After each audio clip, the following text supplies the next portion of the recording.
ចាអញ្ចឹងអ្នកគ្រូសូមសួស្តីទៅកាន់កូនម្ដងទៀតអញ្ចឹងសូមស្វាគមន៍មកកាន់ដំណើរទស្សនកិច្ចសិក្សាប្រចាំឆមាសទី1របស់យើងដែលឆ្ពោះមកកាន់មជ្ឈមណ្ឌលប្រល័យពូជសាសន៍ជើងឯកយើងនេះចាអញ្ចឹងទីតាំងនេះគឺជាទីតាំងប្រវត្តិសាស្ត្រ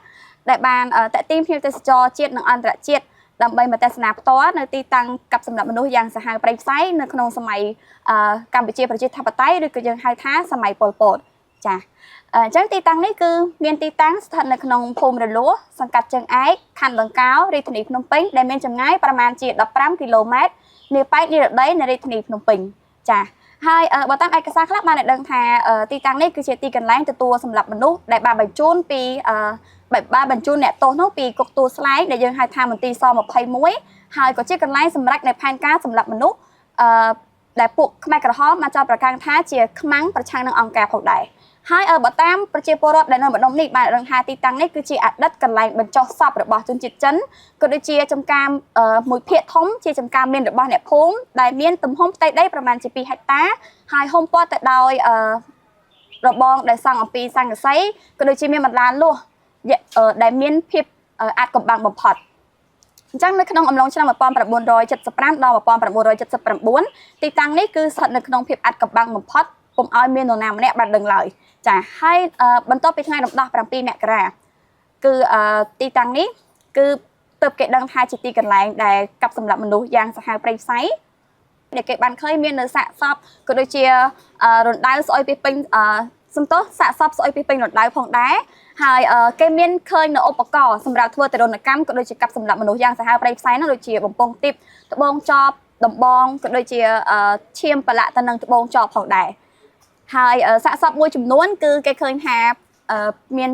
រមុខសាកសពខ្លះទៀតត្រូវបានចងស្លាប់ផ្សេងដៃទៅខាងក្រោយសាកសពខ្លះទៀតគឺពុំមានក្បាលជាដើមហើយអ្នកស្លាប់នៅទីតាំងនេះគឺសុទ្ធសឹងតែជាអ្នកចេះដឹងហើយមានប្រមាណ720,000នាក់ឯណោះចាអញ្ចឹង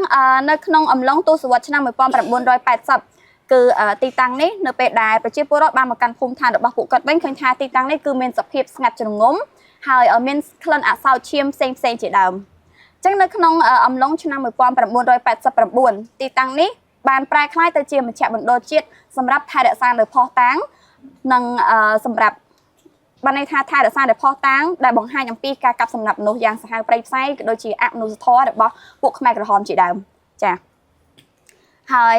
នៅទីតាំងនេះក៏មានសារសម្រាប់តាំងពិព័រណ៍ឬមួយក៏សារមន្ទីរដែលយើងស្ថិតនៅផ្ទាល់តែម្ដងគឺមានដូចជាការតាំងរូបលោកមេគុកទួលស្លែងលោកកាំងកេចអ៊ីវក៏ដូចជាសម្លៀកបំពាក់ពួកខ្មែរក្រហមក៏ដូចជាឧបករណ៍សម្រាប់ប្រើប្រាស់ក្នុងការធ្វើទរណកម្មក៏ដូចជាកាប់សម្លាប់ប្រជាជននៅទីនេះផងដែរហើយចំពោះរលាក្បាលប្រមាណជា5000ត្រូវបានគេរក្សាទុកនៅក្នុងស្តូបមួយដែលយើងបានឃើញអំបញ្ញមិញហ្នឹងគឺមានកម្ពស់ប្រមាណជា30ម៉ែត្រនិងមានទទឹងប្រមាណជា20ម៉ែត្រអញ្ចឹងការបកស្រាយរបស់អ្នកគ្រូត្រូវបានចប់តែប៉ុណ្ណេះអ្នកគ្រូសង្ឃឹមថានឹងផ្ដល់ជាចំណេះដឹងថ្មីសម្រាប់កូនបន្ថែមទៀតបន្ទាប់ពីកូនបានដើរទស្សនកិច្ចជាមួយនឹងមគ្គុទ្ទេសក៍របស់យើងនៅទីនេះផ្ទាល់ក៏ដូចជាផ្ដល់នៅចំណេះដឹងសម្រាប់កូនក្នុងការឆ្លើយនៅកម្រងសំណួរដែលអ្នកគ្រូបានចែកជូនកូនផងដែរចា៎សូមអរគុណ